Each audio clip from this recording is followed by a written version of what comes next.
श्री कृष्ण गोविंद हरे मुरारी, हे नाथ नारायण वासुदेवा।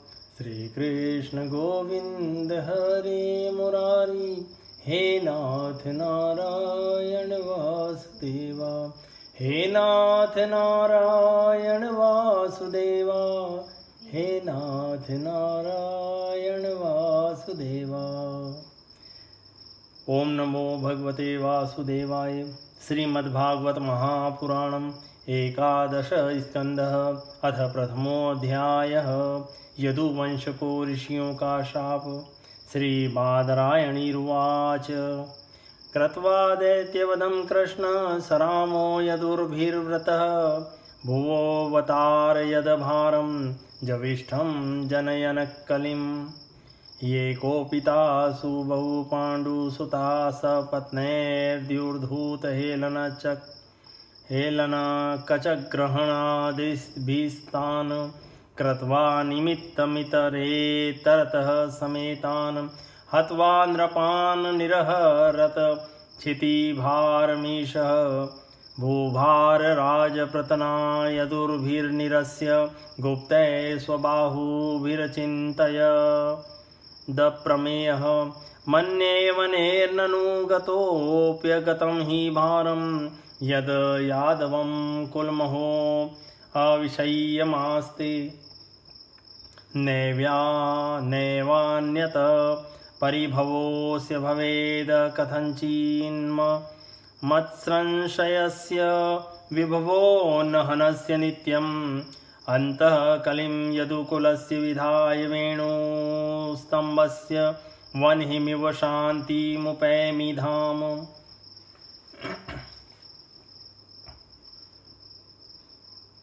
व्यास नंदन भगवान सुखदेव जी कहते हैं, परीक्षित, भगवान श्री कृष्ण ने बलराम जी तथा अन्य यदुवंशियों के साथ मिलकर बहुत से दैत्यों का संहार किया तथा कौरव और पांडवों में भी शीघ्र मार काट मचाने वाला अत्यंत प्रबल कलह उत्पन्न करके पृथ्वी का भार उतार दिया। कौरवों ने कपटपूर्ण जुएं से, तरह तरह के अपमानों से तथा द्रौपदी के केस खींचने आदि अत्याचारों से पांडवों को अत्यंत क्रोधित कर दिया था। उन्हीं पांडवों को निमित्त बनाकर भगवान श्री कृष्ण ने दोनों पक्षों में एकत्र हुए राजाओं को मरवा डाला और इस प्रकार पृथ्वी का भार हल्का कर दिया। अपने बाहुबल से सुरक्षित यदुवंशियों के द्वारा पृथ्वी के भार राजा और उनकी सेना का विनाश करके प्रमाणों के द्वारा ज्ञान के विषय न होने वाले भगवान श्री कृष्ण ने विचार किया कि लोक दृष्टि से पृथ्वी का भार दूर हो जाने पर भी वस्तुतः मेरी दृष्टि से अभी तक दूर नहीं हुआ, क्योंकि जिस पर कोई विजय नहीं प्राप्त कर सकता वह यदुवंश अभी पृथ्वी पर विद्यमान है। यदि यह यदुवंश मेरे आश्रित हैं और हाथी घोड़े जनबल धनबन आदि विशाल वैभव के कारण उच्छृंखल हो रहा है, अन्य किसी देवता आदि से भी इसकी किसी प्रकार पराजय नहीं हो सकती। बांस के वन में परस्पर संघर्ष से उत्पन्न अग्नि के समान इस यदुवंश में भी परस्पर कलह खड़ा करके मैं शांति प्राप्त कर सकूंगा और इसके बाद अपने धाम में जाऊंगा। एवं व्यवसितो राजन सत्य संकल्प ईश्वर, शाप व्याजेन विप्राणां संजृहे स्वकुलं विभो। स्वमूर्त्या लोकलावण्य निर्मुक्त्यालोचनं नृणां, गीर्भिस्ता स्मृतां चित्तं पदैस्तानीक्षतां क्रिया। अच्छेद्य कीर्तिं शुश्लोकां वितत्य हंजसानुकौ, तमोनया तरिष्यन्तीत्यगात स्वं पदमीश्वर। राजन, भगवान सर्वशक्तिमान और सत्य संकल्प है। उन्होंने इस प्रकार अपने मन में निश्चय करके ब्राह्मणों के शाप के बहाने अपने ही वंश में संहार कर डाला, सबको समेट कर अपने धाम ले गए। परीक्षित, भगवान की वह मूर्ति त्रिलोकी के सौंदर्य का तिरस्कार करने वाली थी। उन्होंने अपनी सौंदर्य माधुरी से सबके नेत्र अपनी ओर आकर्षित कर लिए थे। उनकी वाणी, उनके उपदेश परम मधुर दिव्याति दिव्य थे। उसके द्वारा उन्हें स्मरण करने वालों के चित्त उन्होंने छीन लिए थे। उनके चरण कमल त्रिलोक सुंदर थे। जिसने उनके एक चरण चिन्ह का भी दर्शन कर लिया, उसकी बहिर्मुखता दूर भाग गई। वह कर्म प्रपंच से ऊपर उठकर उन्हीं की सेवा में लग गया। उन्होंने अनायास ही पृथ्वी में अपनी कीर्ति का विस्तार कर दिया, जिसका बड़े बड़े सुकवियों ने बड़ी ही सुंदर भाषा में वर्णन किया है। वह इसलिए कि मेरे चले जाने के बाद लोग मेरी इस कीर्ति का गान, श्रवण और स्मरण करके इस अज्ञान रूप अंधकार से सुगमतया पार हो जाएंगे। इसके बाद परम ऐश्वर्यशाली भगवान श्री कृष्ण ने अपने धाम को प्रयाण किया। राजोवाच ब्रह्मण्यानां वदान्यानां नित्यं वृद्धोपसेविनां विप्रशापः कथमभूद वृष्णीनां कृष्णचेतसां यन्निमित्तः स वै शापो यादृशो द्विजसत्तमः कथमेकात्मनां भेद एतत् सर्वं वदस्य मे। राजा परीक्षित ने पूछा, भगवान यदुवंशी बड़े ब्राह्मण भक्त थे, उनमें बड़ी उदारता भी थी और वे अपने कुल वृद्धों की नित्य निरंतर सेवा करने वाले थे। सबसे बड़ी बात तो यह थी कि उनका चित्त भगवान श्री कृष्ण में लगा रहता था। फिर उनसे ब्राह्मणों का अपराध कैसे बन गया और क्यों ब्राह्मणों ने उन्हें श्राप दिया? भगवान के परम प्रेमी विप्रवर, उस शाप का कारण क्या था तथा क्या स्वरूप था? समस्त यदुवंशियों के आत्मा, स्वामी और प्रियतम एकमात्र भगवान श्री कृष्ण ही थे। फिर उनमें फूट कैसे हुई? दूसरी दृष्टि से देखें तो वे सब ऋषि अद्वैतदर्शी थे, फिर उनमें ऐसी भेद दृष्टि कैसे हुई? यह सब आप कृपा करके मुझे बतलाइए। श्री शुकवाच विभ्रद वपु सकल सुंदर सन्निवेशम कर्माचरण भुवि सुमंगलमाप्त काम आस्थाय धाम रममाण उदार कीर्ति संहर्तुमेच्छत कुलम स्थित कृत्य शेष कर्माणि पुण्य निवानि सुमंगलानि गाय जगत कल की गाय जग तक कलिमलापहराणि कृत्वा कालात्मना निवसता यदुदेवगेहे पिंडारकं सं गमन मुनयो निसृष्टाः विश्वामित्रोऽसित कण्वो दुर्वासा भृगुरंगिरा कश्यपो वामदेवो त्रिर्वसिष्ठो नारदादय क्रीडन्तस्तानुपव्रज्य कुमाराय नंदनाम उपसंग्रह्य प्रपच्छूर विनीता विनीतवत ते वेशयित्वा स्त्रीवेशे साम्बं जाम्बवती सुतम् एषा पृच्छति वो विप्रा अंतर्वत्न्य सितेक्षणा प्रष्टुं विलज्जति साक्षात् प्रभूता मोघदर्शना प्रशोषन्ति पुत्रकामा किस्वित संजनयिष्यति एवं प्रलब्धा मुनयस्तानुचु कुपिता नृप जनयिष्यति वो मंदा मूसलम कुलनाशनम। श्री सुखदेव जी ने कहा, भगवान श्री कृष्ण ने वह शरीर धारण करके जिसमें संपूर्ण सुंदर पदार्थों का सन्निवेश था, नेत्रों में मृगनयन, कंधों में सिंह स्कंद, करों में करीकर, चरणों में कमल आदि का विन्यास था, पृथ्वी में मंगलकारी कल्याणकारी कर्मों का आचरण किया।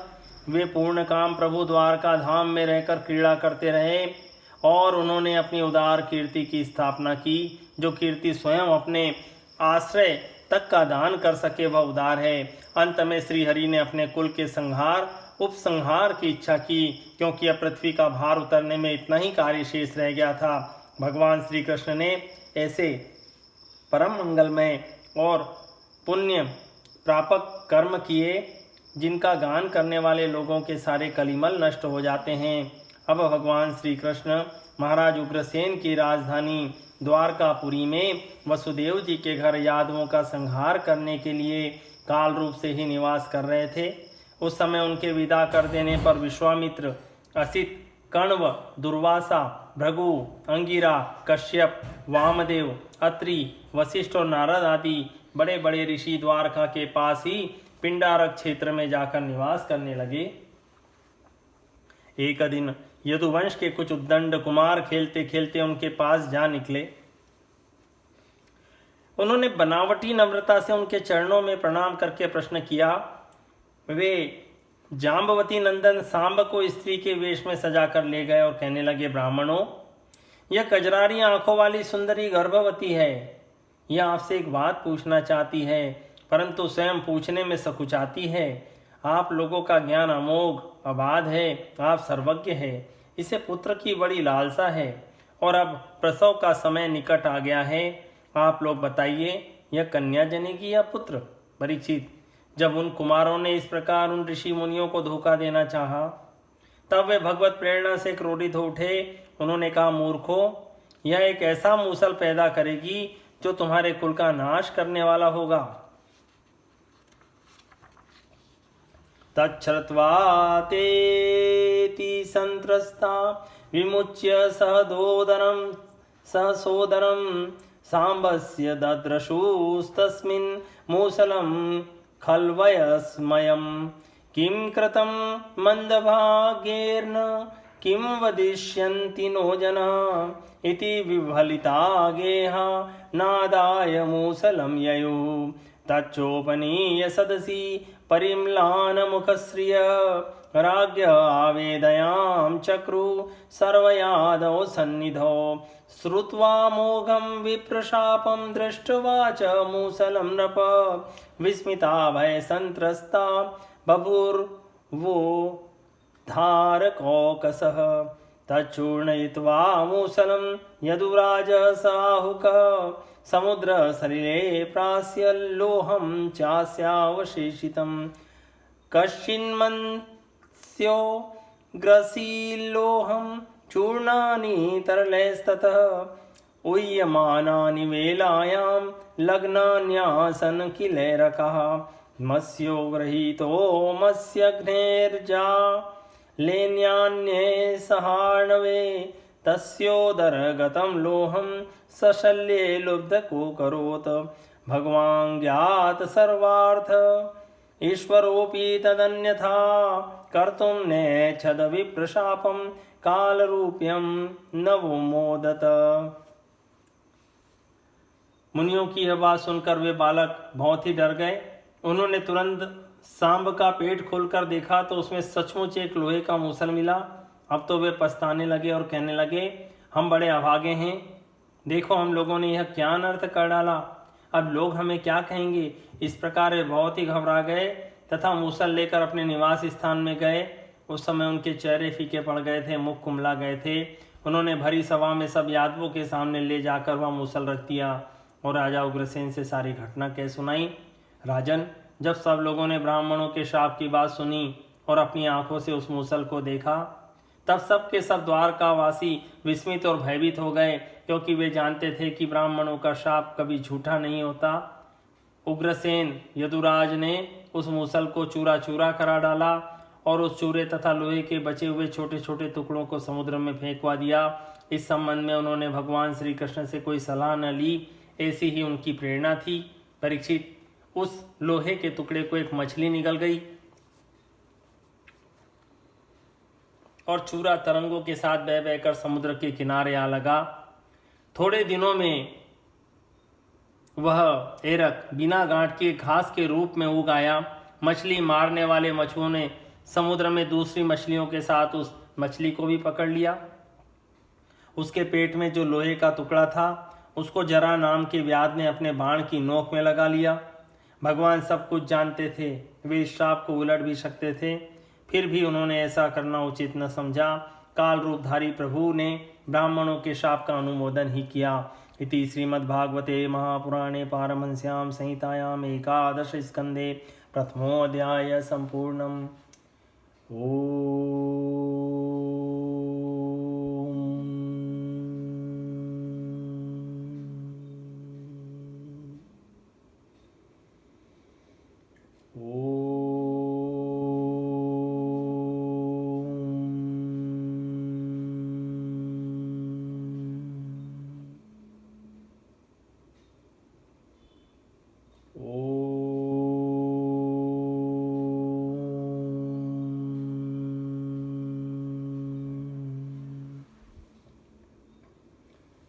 श्री कृष्ण गोविंद हरे मुरारी, हे नाथ नारायण वासुदेवा।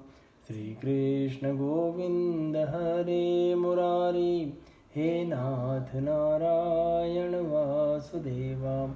हे नाथ नारायण वासुदेवा, हे नाथ नारायण वासुदेवा।